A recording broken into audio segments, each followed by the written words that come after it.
563쪽쯤에 있습니다.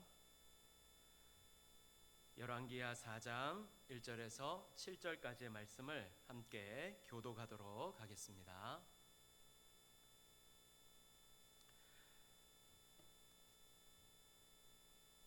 선지자의 제자들의 아내 중에 한 여인이 엘리사에게 부르짖어 이르되 당신의 종 나의 남편이 이미 죽었는데 당신의 종이 여호와를 경외한 줄은 당신이 아시는 바니이다. 이제 빚준 사람이 와서 나의 두 아이를 데려다 그의 종을 삼고자 하나이다 하니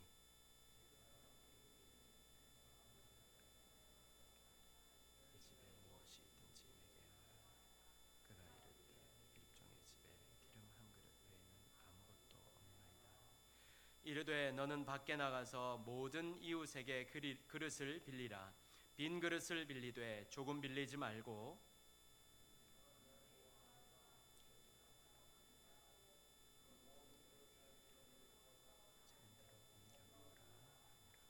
여인이 물러가서 그의 두 아들과 함께 문을 닫은 후에 그들은 그릇을 그에게로 가져오고 그는 부었더니 시다 잔지라.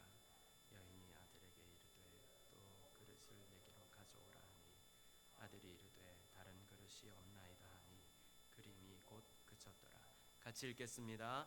그 여인이 하나님의 사람에게 나아가서 말하니 그가 이르되 너는 가서 기름을 팔아 빚을 갚고 남은 것으로 너와 내 두 아들이 생활하라 하였더라. 아멘. 제가 새롭게 하소서라는 프로그램을 아주 이렇게 가끔 시청을 하는데요.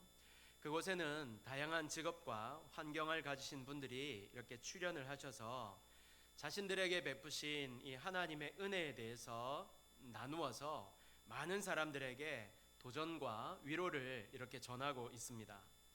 근데 제가 이렇게 볼 때마다 그분들에게서 이렇게 느끼는 공통점이 한 가지가 있는데요. 그것은 그곳에 출연하는 모든 많은 분들이 거의 모두 절망적일 만한, 절망적이라고 생각할 만한 환경에 이렇게 처해진다는 것입니다. 자신이 도무지 어찌할 수 없는 환경, 진정으로 인생의 위기라고 생각될 만큼의 그런 상황 속에 이렇게 있었다는 것입니다.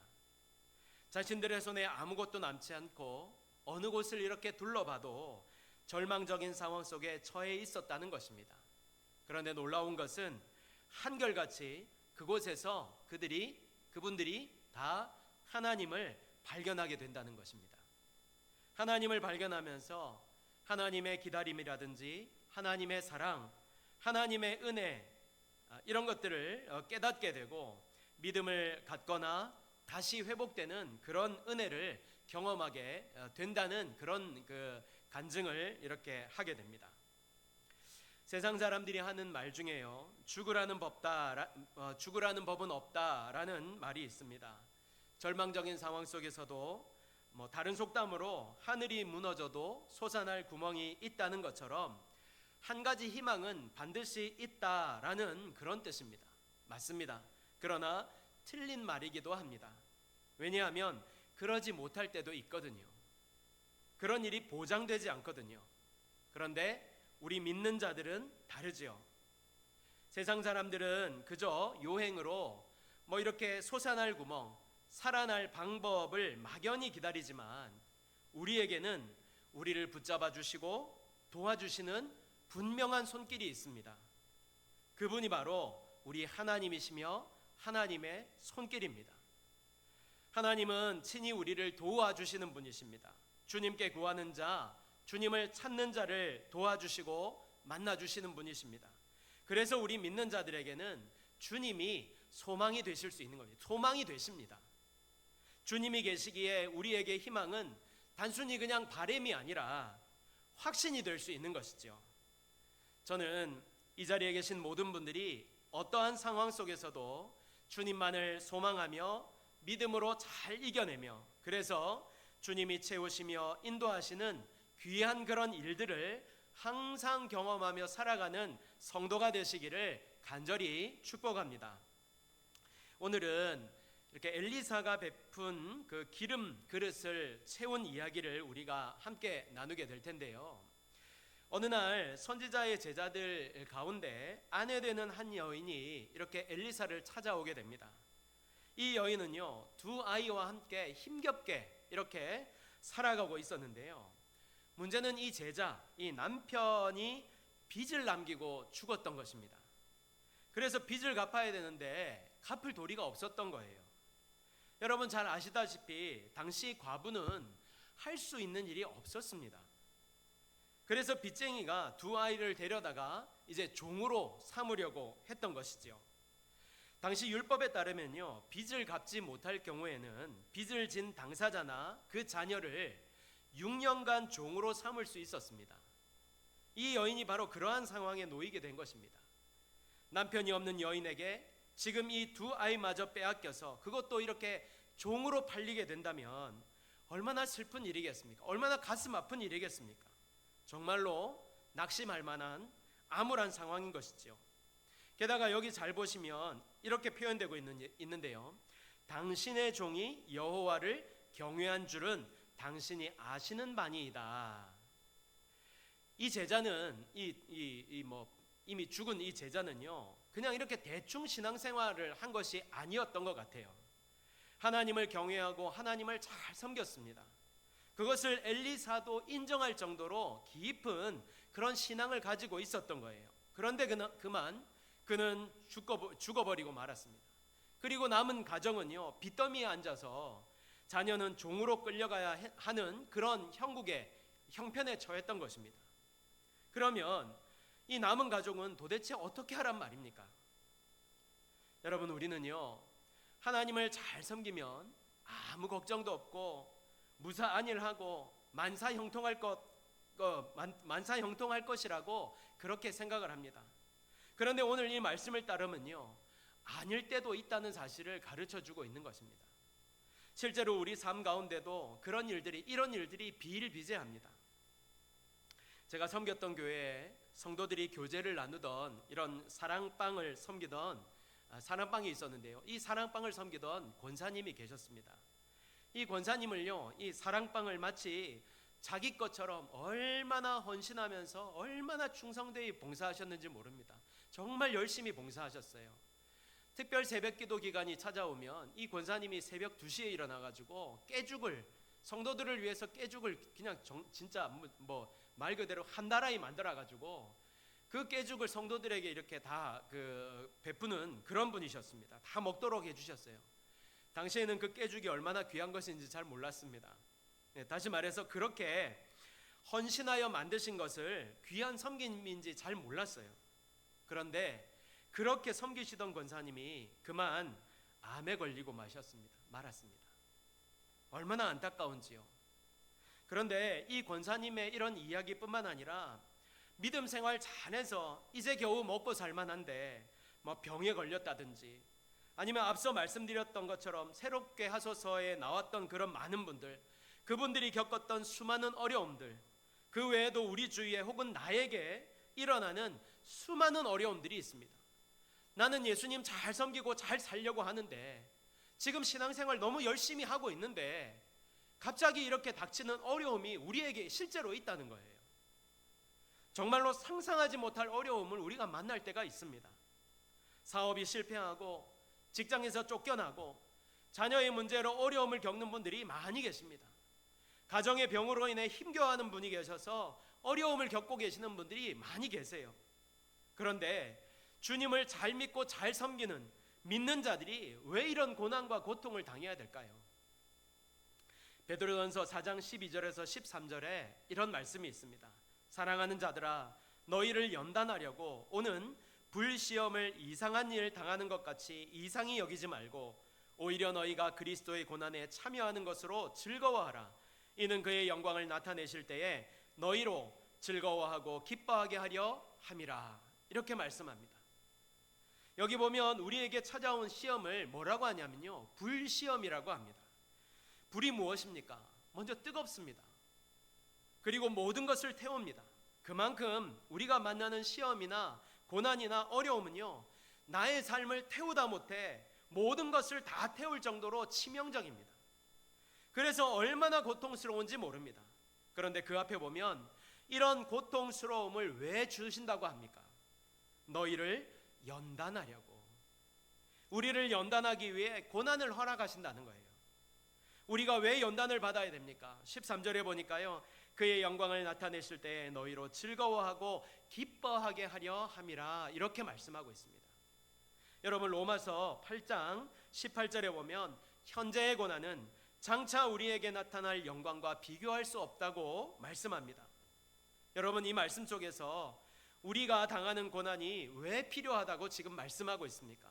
먼저는요, 우리를 연단하기 위해서다, 이 사실을 말씀하고 있습니다. 그래서 우리가 한번 돌이켜보면, 우리 삶을 한번 돌이켜보면요, 참 이렇게 어렵고 힘들고 숨도 쉬어지지 않을 그런 어려움이 있었지만 지나보면 그 모든 것들이, 그런 모든 어려움들이 은혜였다는 사실을 고백할 수 있게 되는 것이고요, 그 고난이 결국 나를 만드는 과정이었다는 사실을 고백할 수 있게 되는 것입니다. 두 번째는요, 이 연단을 통해 주님의 영광에 참여하게 된다는 사실입니다. 다시 말해서 우리가 마지막 날에 심판이 아니라 주님을 더 깊이 알고, 그래서 주님 더 사랑하고 더 섬김으로 말미암아 그 마지막 날에 심판이 아니라 잔치 자리, 부르심의 자리에 앉게 될 것이라는 사실을 우리에게 가르쳐 주는 것입니다.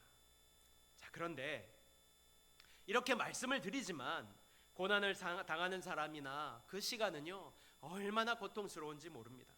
중요한 것은 이때 이 고난을 맞이할 때에 고난을 대하는 우리의 자세입니다. 많은 사람들이요, 고난을 맞이할 때 어떻게 합니까? 우리는 고난을 맞을 때, 어려움을 당할 때, 어려움이 찾아올 때, 끝이 없는 힘든 일을 만날 때 우리는 주님 앞에서 어떻게 반응합니까? 우리가 잘하는 것 있지요. 원망하고 불평합니다. 그동안 쌓아놓던 불만을 여과 없이 쏟아놓습니다. 심지어 자신의 인생마다 저주하는 사람들이 있습니다. 그런데요, 오늘 본문에 보니까 이 여인은 좀 달랐습니다. 어떻게 반응합니까? 1절입니다. 선지자의 제자들의 아내 중 한 여인이 엘리사에게 부르짖어, 이렇게 말씀하고 있습니다. 오늘 여러분과 나눌 첫 번째 말씀은요, 우리도 고난을 만날 때 부르짖는 자가 되어야 한다는 사실입니다. 부르짖는 자가 되어야 된다. 여러분, 기억하십시오. 고난을 맞이할 때에, 어떤 일을 맞이할 때에 나의 반응과 나의 태도가 나의 신앙의 깊이를 알게 해줍니다. 보여줍니다. 이 여인은요, 막막하고 답답한 이 상황 속에서 그냥 절망하고 있지 않았습니다. 무너지고 있지 않았습니다. 무너져 내리지 않았습니다. 하나님의 사람 엘리사에게 나와서 자신의 형편과 사정을 모두 다 아뢰었습니다. 특히 오늘 본문에 뭐라고 말씀하고 있습니까? 부르짖어라고 말씀하고 있어요. 부르짖어. 주목할 것은 이 여인이 지금 이 고난 속에서 내가 이 고난을 맞은 내가 지금 무엇을 해야 할지, 누구에게 나아가야 할지, 부르짖어야 할지 정확하게 알고 있었다는 거예요. 사랑하는 여러분, 지금 여러분 어려움을 만나고 계십니까? 힘든 일을 만나고 계십니까? 두려운 일을 만나고 계십니까? 그때에 원망하거나 불평하는 것은요, 잘못된 태도입니다. 그런 태도는 우리를 악한 자의 길로 인도합니다. 입술로 범죄하게 하고 마음으로 범죄하게 합니다. 우리는요, 믿음을 가진 우리는 그래서는 안 됩니다. 어떻게 해야 됩니까? 그냥 주님 앞에 나아가야 됩니다. 여러분이 가진 문제를 가지고, 우리가 맞은 문제를 가지고 주님 앞에 나아가서 정직하고 분명하게 있는 그대로 아뢰일 수 있어야 됩니다. 그리고 부르짖어야 됩니다. 왜요? 시편 77편 1절에 내가 내 음성으로 하나님께 부르짖으리니 내 음성으로 하나님께 부르짖으면 내게 귀를 기울이시리로다, 이렇게 말씀하고 있어요. 다시요, 내가 내 음성으로 하나님께 부르짖으리니 내 음성으로 하나님께 부르짖으면 내게 귀를 기울이시리로다. 여러분, 하나님은요, 우리의 기도에 귀를 기울여 주시는 분이십니다. 만약 우리에게 우리 말을 들어주고 우리의 필요를 들어주는 사람이 있다면 그 사람에게 우리의 사정을 말하지 않겠습니까? 찾아가서 나의 형편과 나의 사정, 나의 억울함 이런 것들을 다 말하지 않겠습니까?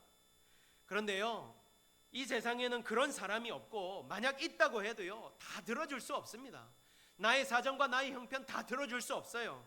왜냐하면 그에게는 한계가 있기 때문입니다. 그도 역시 인간이기 때문입니다. 그러나 우리 하나님은 그렇지 않지요. 우리를 들으실 뿐만 아니라 우리가 구하는 모든 것을 다 주실 수 있는 분이십니다. 모두 다 주실 수 있는 분이에요. 그렇게 우리는 믿음을 갖고 담대하게 주님 앞에 나아가 간구해야 된다는 것이죠. 시편 120편 1절에는요, 내가 환난 중에 여호와께 부르짖었더니 내게 응답하셨도다, 이렇게 말씀하고 있습니다. 우리 주님은 구하는 자에게 좋은 것을 주시겠다고 분명히 약속하셨습니다. 분명히 말씀하셨어요. 여러분, 우리 하나님은요, 부르짖는 자를 결코 외면하는 분이 아닙니다. 주님은 부르짖는 자의 기도를 들으시는 분이십니다. 들으실 뿐만 아니라 응답하시는 분이십니다. 이 사실을 꼭 믿으시고 어떠한 어려움을 만나더라도 주님께 나아가 부르짖음으로 말미암아 주님의 응답을 경험하는 성도가 되시기를 예수님의 이름으로 축복합니다. 아멘. 자, 이 여인의 간절한 부르짖음에 엘리야가 무엇이라고 합니까? 2절에 보니까요, 엘리사가 무엇이라고 합니까? 2절에 엘리사가 그에게 이르되 내가 너를 위하여 어떻게 하랴? 내 집에 무엇이 있는지 내게 말하라. 그가 이르되 계집종의 집에 기름 한 그릇 외에는 아무것도 없나이다 하니. 그렇지요. 지금 이 이스라엘이라는 상황 속에 사는 이 과부된 여인에게 무엇이 남아 있겠습니까? 빚만 남아 있는 거죠. 아무것도 남아 있지 않습니다. 그러면 엘리사의 반응도 좀 그래요. 지금 어려운 형편에 처해서 도움을 구하러 왔잖아요. 그런데 무엇이라고 합니까? 내가 너를 위하여서 어떻게 하랴? 이게 무슨 질문도 아닌 대답도 아닌 이게 뭐예요 이게? 당연히 이 여인에게 돈을 주든지 금을 주든지 이 문제를 해결해 두든지 그래야 될 것 아닙니까? 그런데 엘리사는요, 전혀 엉뚱한 응답도 아니고 대답도 아닌 질문을 그녀에게 지금 던지고 있는 겁니다. 그녀의 대답이 무엇입니까? 계집종의 집에 기름 한 그릇 외에는 아무것도 없나이다. 여러분, 사람들은요, 아무것도 남지 않았을 때 끝이라고 생각합니다. 이제 마지막이라고 생각합니다. 절망이라고 생각을 해요. 그러나 그것이 무엇이든 하나님의 손에 들릴 때 그것은 끝이 아니라 시작이 될 수 있습니다. 우리가 이것을 꼭 기억해야 됩니다. 그래서 지금 내가 가진 것이 얼마나 크냐, 얼마나 많으냐가 아니라 지금 나의 형편과 사정을 하나님 손에 올려드리며 나아가는 자세가 우리들에게 중요한 것입니다. 있어야 되는 것이지요. 지금 여러분의 손에는 무엇이 들려 있습니까? 너무 작은 것입니까? 괜찮습니다. 그것으로 주님 앞에 나아가십시오. 있는 모습 그대로 나아가십시오. 여러분의 손에 있는 그것을 통해서 하나님은 하나님의 일을 이루어 나가실 것입니다. 이어 나오는 여인의 행동이 참으로 중요한데요, 집에 기름 한 그릇밖에 없다는 말을 들은 엘리사는요, 3절에서 4절에 이렇게 말씀합니다. 이르되 너는 밖에 나가서 모든 이웃에게 그릇을 빌리라. 빈 그릇을 빌리되 조금 빌리지 말고 너는 내 두 아들과 함께 들어가서 문을 닫고 그 모든 그릇에 기름을 부어서 차는 대로 옮겨 놓으라 하니라. 이 말을 들은 여인이 어떻게 합니까? 5절에서 6절 상반절입니다. 여인이 물러가서 그의 두 아들과 함께 문을 닫은 후에 그들은 그릇을 그에게로 가져오고 그는 부었더니 그릇에 다 찬지라. 여러분, 이 사실을 통해 우리가 알 수 있는 것은요, 두 번째, 순종이 우리에게 필요하다는 거예요. 말씀의 순종함. 자, 부르짖었습니다. 그 다음은 무엇입니까? 응답받고 그만인 것입니까? 그렇지 않다는 것이죠. 하나님은 때로 우리에게 이해되지 않는 일들을 요구하실 때가 있습니다. 응답보다 순종을 요구하실 때가 있어요. 여러분, 우리에게 왜 순종이 필요할까요? 순종할 때 하나님이 하시는 일을 볼 수 있기 때문입니다. 순종할 때 하나님이 일하심을 우리가 볼 수 있기 때문입니다. 다시 말해 그 일들을 통해 하나님의 살아계심과 크고 은밀한 일을 볼 수 있기 때문입니다. 엘리사가 만약 여인에게 돈을 주었다면, 금을 만들어내었다면 이 여인은 엘리사에게 주목했을 것입니다. 하지만 엘리사는요, 여인에게 명령을 했고 여인은 순종했습니다. 그리고 그 순종을 통해 하나님의 일하심을 직접 눈으로 보고 경험할 수 있었습니다. 하나님이 베푸시는 크고 은밀한 일을 보게 된 것입니다. 사무엘상 말씀에서 우리가 무엇을 보았습니까? 무엇을 우리가 알고 있습니까? 하나님은 제사보다 순종을 더 기뻐하신다는 사실입니다. 말씀의 순종함, 그걸 더 기뻐하신다는 사실을 우리가 다 알지 않습니까? 그만큼 주님은요, 말씀을 듣는 것, 그 말씀대로 행하는 것을 중요하게 생각하십니다. 여러분, 오늘 내가 하나님의 말씀에 순종해야 할 것은 무엇입니까? 주님은 지금 말씀하시는데 아직도 머리로 계산하고 경험을 바탕으로 말씀을 판단하려고 하고 있지는 않으십니까? 안 된다고, 안 될 일이라고 미리 예단하고 있지는 않습니까? 이 시간 우리에게 주시는 그 어떤 말씀이라도 순종할 것을 결단합시다. 그래서 주님이 행하시는 일들을 꼭 보고 경험할 수 있는 이 자리에 모든 분들이 되시기를 간절히 소망합니다. 결론의 말씀을 드립니다. 오늘은요, 선지자의 제자의 아내를 통해서 주시는 말씀을 함께 살펴보았습니다. 그리고 이 여인을 통해 우리가 어려움 가운데 부르짖어야 할 것을, 주님 앞에 나아가야 할 것을 도전받고 또 말씀에 순종해야 함을 함께 살펴보았습니다. 그럴 때 하나님은 크고 놀라운 것을 이루신다는 사실을 우리가 함께 보았는데요, 더불어 오늘 이 말씀이 우리들에게 주시는 귀한 은혜가 있습니다. 첫 번째는요, 주님은 우리들에게 많이 주고 싶어 하시는 분이라는 사실입니다. 그냥 주시는 분이 아니라요, 많이 주고 싶어 하는 분이라는 사실입니다. 우리 3절을 다시 한번 보시면요, 이렇게 말씀하지요. 이르되 너는 밖에 나가서 모든 이웃에게 그릇을 빌리라. 빈 그릇을 빌리되 족은 빌리지 말고, 이렇게 말씀하고 있어요. 이게 무슨 말입니까? 그릇을 빌리되 많이 빌리라는 거예요. 많이, 될 수 있는 대로 많이 빌리라는 거예요. 여러분, 하나님께서는 우리가 구할 때요, 구하지 않은 것까지 주고 싶어하는 분 아니십니까? 그렇지 않습니까? 하나님은 우리에게요, 인색한 분이 아니세요. 시편 81편 10절에 내 입을 크게 열라 내가 채우리라고 분명히 말씀하고 있어요. 내 입을 넓게 열라고 분명히 말씀하고 있어요. 마태복음 6장 31절에서 32절에는요, 그러므로 염려하여 이르기를 무엇을 먹을까 무엇을 마실까 무엇을 입을까 하지 말라. 이는 다 이방인들이 구하는 것이라. 너희 하늘 아버지께서 이 모든 것이 너희에게 있어야 할 줄을 아시느니라고 말씀하고 있습니다. 그러므로 사랑하는 여러분, 두 번째는요, 그래서 우리도 많이 준비할 수 있는 자가 되어야 된다는 사실입니다. 많이 준비하는 자. 저는 사실 오늘 본문을 준비하면서 이제 여름 사역도 다 끝났는데 왜 이렇게 또 기도에 대한 말씀을 주실까라는 것을 한번 묵상했습니다. 이렇게 묵상을 하는데 이런 마음이 들더라고요. 이게 끝이 아니라 우리가 기도하고 준비한 만큼 채워주실 것이라는 어떤 믿음과 기대를 저에게 주셨습니다. 저는 이 마음을 여러분과 함께 나누고 싶은데요, 본문을 여러분 다시 한번 보십시오. 하나님께서는 이 여인이 준비한 그릇만큼 채워주셨습니다. 이 여인이 준비한 그릇만큼 채워주셨어요. 이 사실을 보면 우리가 받을 그릇을 준비하되 되도록 크게 많이 준비해야 된다는 사실을 우리가 알 수 있는 것입니다. 다시 시편 81편 10절이요. 내 입을 크게 열라 내가 채우리라. 여러분, 우리 주님은 채우실 수 있는 분이십니다. 그래서 자꾸 구하라, 찾으라, 두드리라 말씀하시고 부르짖으라 내가 내게 응답하겠고 내가 알지 못하는 크고 은밀한 일을 내게 보이겠다고 말씀하고 있는 것입니다. 이 사실을 믿고 오늘도 주님께 간구하며 순종하여 그리고 좋은 것을 주실 줄 믿고 준비하여서 주님이 주시는 응답과 좋은 것을 받아 누리며 살 수 있는 성도가 되시기를, 저와 여러분 되시기를 예수님의 이름으로 축복합니다. 아멘.